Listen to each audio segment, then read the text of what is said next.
আজকে আমি মাধ্যমিক 2025-এর জন্য ইতিহাস থেকে যারা এখনো সেই অর্থে সিলেবাসটাকে শেষ করতে পারোনি তাদের জন্য আমি জাস্ট 3 থেকে 4টি 8 মানের প্রশ্ন জানাবো অধ্যায় ধরে ধরে।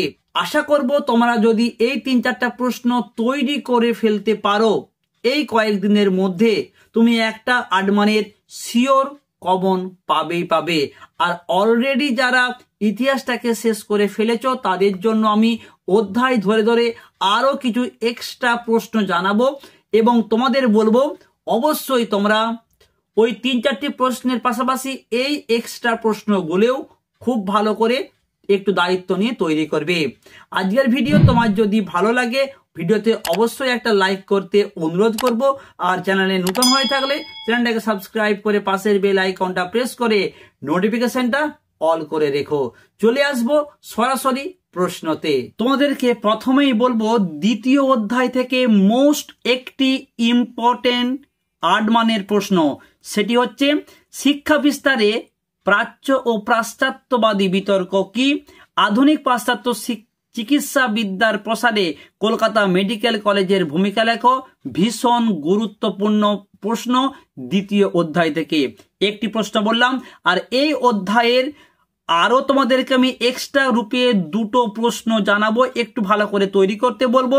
সেটি হচ্ছে ডিরোজিওর নেতৃত্বে নব্যবঙ্গ বা ইয়ং বেঙ্গল আন্দোলনের বিবরণ দাও। এই আন্দোলন ব্যর্থ হয় কেন? এইটা দেখো, আমি এই প্রশ্নের 3টে স্টার চিহ্ন দিয়েছি।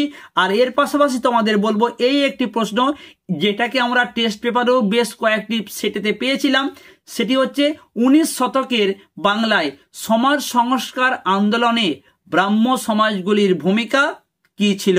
ওকে, চলে আসবো পরবর্তী অধ্যায়, তৃতীয় অধ্যায়। এই তৃতীয় অধ্যায় থেকে কিন্তু একটা প্রশ্ন আসার সম্ভাবনা এই বছর অত্যন্ত প্রবল। কাজেই আমি তোমাদেরকে বলবো এই যে প্রথমের প্রশ্নটি আছে নীল বিদ্রোহের কারণ, ফলাফল, চরিত্র ও প্রকৃতি, ভীষণ গুরুত্বপূর্ণ। তোমরা অবশ্যই এই প্রশ্নটি খুব ভালো করে খাতায় লিখে প্র্যাকটিস করবে। মোস্ট একটি ইম্পর্টেন্ট আমি বলবো 2025-এর জন্য নীল বিদ্রোহ এই বিষয়ের উপর তুমি একটা ভালো অবশ্যই প্রশ্ন তৈরি করবে। ওকে, এর পাশাপাশি দেখো আমি আরো একটা তোমাদের এক্সট্রা রূপে প্রশ্ন দিয়েছি, সেটি হচ্ছে সাঁওতাল বিদ্রোহের কারণ ও তার ফলাফল। এই প্রশ্নটা 8 মানের পাশাপাশি 4 নম্বরের জন্য প্রশ্ন আসতে পারে। কোনো একটা অংশকে হয়তো তুলে বলতে পারে যে সাঁওতাল বিদ্রোহের কারণ বা সাঁওতাল বিদ্রোহের ফলাফল, যে কোনো একটা ভাগ্যে 4 মানের জন্য গুরুত্বপূর্ণ। ওকে, এরপরে চলে আসবো যেটা মোস্ট একটি ইম্পর্টেন্ট চতুর্থ অধ্যায় থেকে লেখায় ও রেখায় জাতীয়তাবাদের বিকাশ সম্পর্কে আলোচনা করো।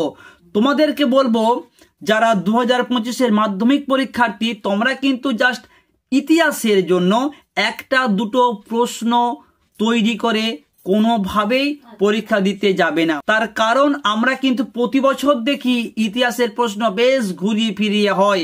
কাজেই তোমাদেরকে আমি যে 4টে প্রশ্ন 5টা প্রশ্ন বলবো সেইগুলো তো অবশ্যই তৈরি করবে, এর পাশাপাশি এক্সট্রা রূপে তোমাদেরকে যে প্রশ্নগুলো জানাবো সেইগুলোও একটু চোখ বুলিয়ে রাখতে তোমাদেরকে অনুরোধ করব। ওকে, তাহলে চতুর্থ অধ্যায় থেকে একটা প্রশ্ন বললাম, লেখায় ও রেখায় জাতীয়তাবাদের বিকাশ সম্পর্কে আলোচনা করো। আর একটি প্রশ্ন ভীষণ গুরুত্বপূর্ণ, সেটি হচ্ছে মহাবিদ্রোহের চরিত্র ও প্রকৃতি সম্পর্কে আলোচনা করো। আমাদের বলবো এই চতুর্থ অধ্যায়টা কিন্তু 2025-এর জন্য ভীষণ গুরুত্বপূর্ণ। কাজেই তোমরা এই অধ্যায়ের যে আমি 2টো প্রশ্ন তোমাদেরকে জানিয়েছি খুব ভালো করে প্র্যাকটিস করবে। সবার প্রথমে 2-এর পরে এই চতুর্থ অধ্যায় ভীষণ গুরুত্বপূর্ণ।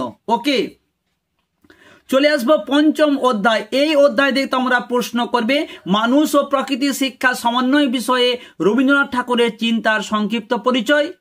এটাই দেখো আমি 3টে স্টার চিহ্ন দিয়েছি।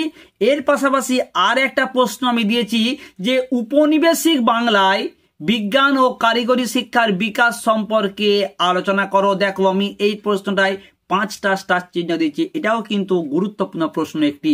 ওকে, চলে আসবো পরের অধ্যায়, ষষ্ঠ অধ্যায়। এখান থেকে তোমরা প্রশ্ন করো যে ভারতে কৃষক আন্দোলনের অগ্রগতির পরিচয় দাও। 20 শতকে ভারতে কৃষক আন্দোলনের অগ্রগতির পরিচয় দাও। দেখো আমি এটাই 3টে স্টার দিয়েছি, অর্থাৎ অতটা গুরুত্বপূর্ণ নয়, কিন্তু তোমাদের বললাম যদি প্রশ্নকে ঘুরিয়ে হয়, আর ইতিহাসের কিন্তু প্রশ্নকে ঘুরিয়ে হয়, আমি তোমাদের বাংলা, ভূগোল, অন্যান্য সাবজেক্টের ক্ষেত্রে জোর দিয়ে বলেছি একটা করলে তুমি একটাই পাবে, কিন্তু ইতিহাসে তোমাদের এই যে বিশ্বাস সেটাকে আমি কোনোভাবেই হারাতে চাইছি না। তাই তোমাদেরকে বলবো যে প্রশ্নগুলো আমি বলছি খুব গুরুত্বপূর্ণ সেইগুলো যেমন তুমি দায়িত্ব সহকারে তৈরি করবে, আর যেই প্রশ্নগুলো 3টে করে স্টার চিহ্ন দিয়েছি সেইগুলো অন্ততপক্ষে তুমি একবার হলেও চোখ বুলিয়ে যাবে, যাতে করে তোমাকে প্রশ্ন মিস না করতে হয়। ওকে, তার কারণ ইতিহাসের কিন্তু প্রশ্ন প্রতি বছর ঘুরিয়ে ফিরিয়ে আসে। চলে আসবো পরের অধ্যায়, 7ম অধ্যায়, মোস্ট ভিভিআই একটি অধ্যায়, সেটি হচ্ছে সশস্ত্র বিপ্লবী আন্দোলনে নারীদের ভূমিকা আলোচনা করো। তোমাদের আমি বলবো এই 7ম অধ্যায়ের এই প্রশ্নটা মোস্ট একটি ইম্পর্টেন্ট। এইবার তোমাদের আমি জানিয়ে দিই যে এই কয়েকটি অধ্যায়ের মধ্যে 2025-এর জন্য কোন অধ্যায়গুলো মোস্ট ইম্পর্টেন্ট। তোমরা প্রথমেই করবে যেটা, সেটা হচ্ছে 7ম অধ্যায়। 7ম অধ্যায় 2025 সালের জন্য একটি মোস্ট ইম্পর্টেন্ট অধ্যায়, ঠিক আছে। এর পাশাপাশি তোমরা তৈরি করবে 4র্থ অধ্যায়। এই 4র্থ অধ্যায়টাও ভীষণ গুরুত্বপূর্ণ, এবং এখান থেকে এই দুটো প্রশ্ন সবার আগে তোমরা তৈরি করবে। ওকে, এর পাশাপাশি 3য় অধ্যায় থেকে বলবো নীল বিদ্রোহের কারণ ফলাফল, নীল বিদ্রোহের চরিত্র, নীল বিদ্রোহের প্রকৃতি, এটাও মোস্ট ইম্পর্টেন্ট। তাহলে মোট হলো 3টে প্রশ্ন।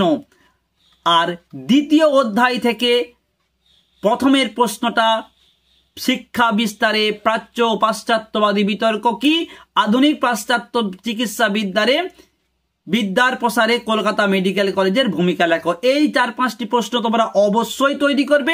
আর এর পাশাপাশি যেগুলি তোমাদেরকে অতিরিক্ত রূপে বললাম সেটাও খুব দায়িত্ব সহকারে তৈরি করবে। সবার জন্য রইল অনেক শুভেচ্ছা।